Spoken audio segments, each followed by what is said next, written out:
I call upon Dr. Alison McFadden to present the honorary graduate for the degree of Doctor of Laws.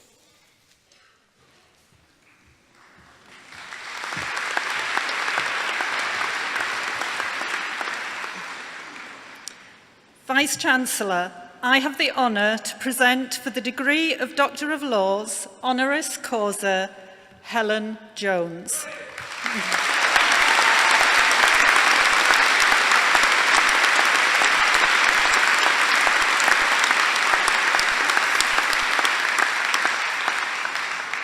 Helen is an outstanding individual who has contributed to human rights and tackling inequities. Her enthusiasm, skills, and passion for justice are evident in her work with Gypsy and Traveller people, one of the most marginalised and disadvantaged groups in the UK. Helen is a shining example of the University of Dundee's mission to transform lives. Helen is also pivotal to research in the School of Nursing and Health Sciences. However, to really appreciate Helen's achievements, we need to know a little about her life's journey over the past 30 years. I think Helen would agree that it was an inauspicious start. She left school at 16 and, in her own words, spent a few years hippieing around the country doing casual farm work, which is when she first met Gypsy and Irish Traveller people. A shocking and formative experience was when Helen witnessed racist insults being used by her hippie friends towards a Gypsy family. Consequently, Helen spent more time with Gypsy people, working in the fields to support her family. From Gypsy people, she learned how to work hard and developed admiration for the way that families worked and spent time together. After some time, she married into a Gypsy family and her education took another turn.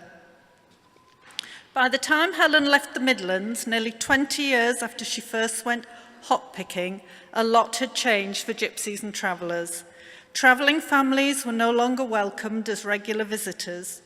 There was no longer appreciation for low-cost maintenance or small goods supplied, nor were there opportunities for employment and temporary accommodation for families expert at bringing in seasonal crops. Helen returned to Yorkshire in need of a job, but with skills and qualifications for working in the hop yards and apple orchards.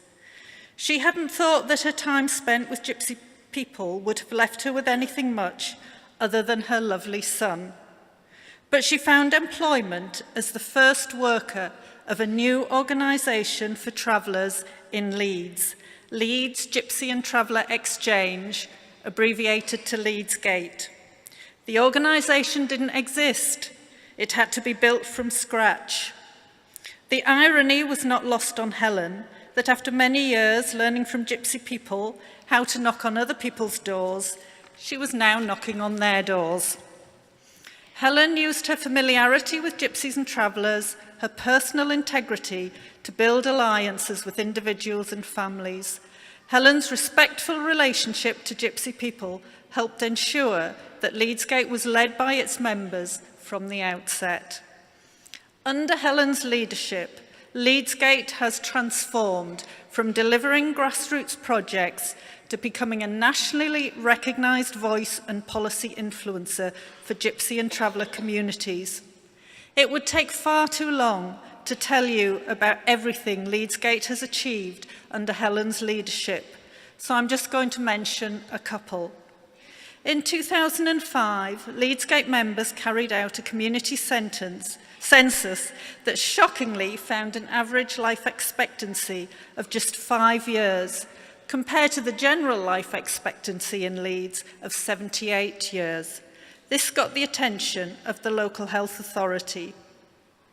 Secondly, Leeds GATE have developed negotiated stopping, a new approach to managing roadside encampments by Gypsy and Traveller people. The new approach is based on dialogue and negotiation, instead of resorting immediately to legal means to move people on, an approach that Leeds City Council estimates saves them £2,000 a week.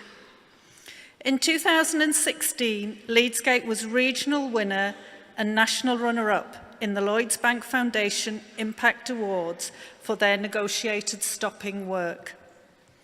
In Dundee, we are honoured and privileged to work with Helen and Leeds GATE on research exploring trust between health services and Gypsy and Traveller people.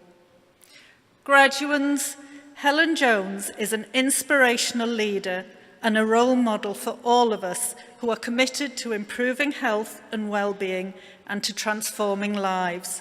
She has demonstrated personal skills of integrity, resilience, and tenacity in influencing policy to make a difference to the lives of the Gypsy and travelling communities. Vice-Chancellor, I have the honour to invite you to confer upon Helen Jones the degree of Doctor of Laws.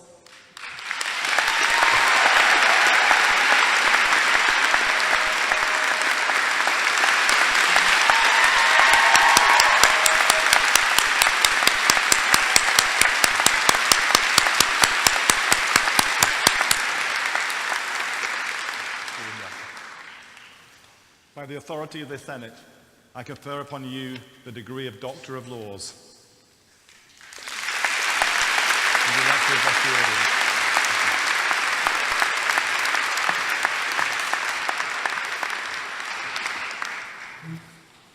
Hello, everybody.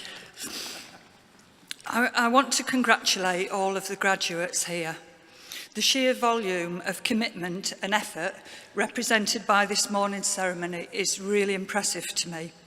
Thank you, Vice-Chancellor Dr. McFadden and the University for the incredible honour that I feel being here. Though I've worked hard in my life, I've not been through the rigours and scrutiny of university study, and therefore I'm inclined to feel that I'm here by mistake. Indeed, if I can be honest, the knowledge of this award has led me through quite a struggle with my self-perception, which I'll go on to explain why. I want to thank my partner, Chris Bones. His care for me and respect for my work.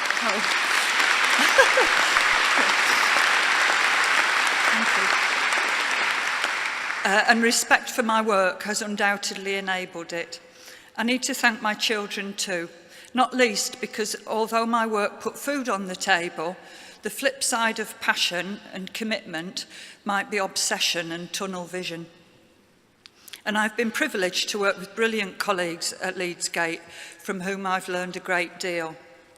Foremost, however, I need to acknowledge the support and generosity of those Gypsy and Traveller people who've worked with me to create and develop our organisation during the past 15 years. The study Alison mentioned found an average life expectancy of 50 years of age compared to the local average of 78 for our members. One of the lead researchers on this 2005 study was a local Irish traveller woman, Eileen Lowther, who was herself 50 at that time. Eileen had been one of the first people to welcome me into her home. She went on to become chair of our executive board, but stepped back in 2012 when her daughter Kathleen, who had been a youth worker at GATE, died of cancer, leaving 3 children at just 33. However, we weren't about to let Eileen go, and so in recognition of her importance to the organisation, Eileen was made lifetime president. By the time I knew that I was to receive this honorary degree, we knew that Eileen had cancer also. She died at age 62 just a few weeks ago. I've struggled a great deal with knowing that whilst I would stand here today, this woman who put so much into our work and whose lifetime of achievements I admire so much is laying in her box. She should be here and not I, or at least that has been my belief. So, how have I come to accept the award? In thinking and talking to my friends and colleagues, I've come to realise that none of us here today have made our achievements happen by our own effort alone. Every one of us needs help and support to be the best that we can be. We can be proud of the work that we've done, and I am, and you should be. But as humans, we can achieve nothing without collaborating, and at least sometimes by asking for help. I'm such a lucky person to have had help from many people like Eileen, people who, despite the great stresses of their own lives, despite daily derision and injustice experienced by people from excluded minorities, somehow they've managed to risk effort they don't have to spare by investing in someone or something that might achieve nothing. Although they're not visible here today, I am truly standing here on the shoulders of giants. In speaking today, I was invited to say something encouraging. But by virtue of the awards you've received, I know that you're brilliant already. What can I say? You've achieved something that I probably never will. As you've heard, I didn't go to university, but instead ran away to be a travelling hippie. I think the reason why is this. I didn't, at that time, believe in my own intelligence as a thing of value worth investing, because I didn't recognise myself as a thing of value. As a child of what was then still shameful, divorced parents, what they called a broken home, a girl from Wales cast as an incomer into Yorkshire, I was and felt myself to be an outsider. I thought the inside was where the real people were. I utterly failed to recognise, accept and protect my own value. So I want to say this, especially to anyone who feels themselves to be an outsider. Have confidence. Practice it as a habit. When you get that good feeling inside because you like something or care about it, have confidence in it. When you know you've done a good job of something, own it. Provided that you are recognising the help and support, gifts and privileges that you have, this is not arrogance. Don't beat yourself down. Have confidence in your confidence.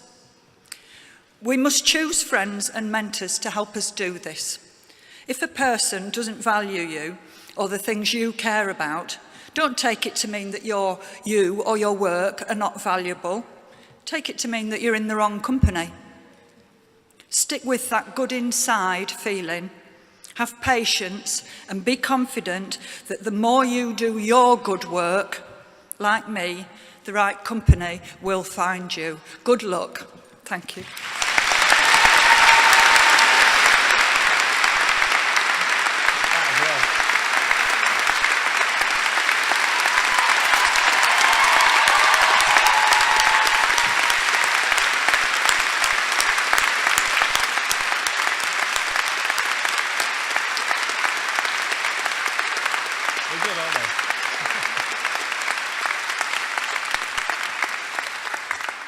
Helen, you're an insider now.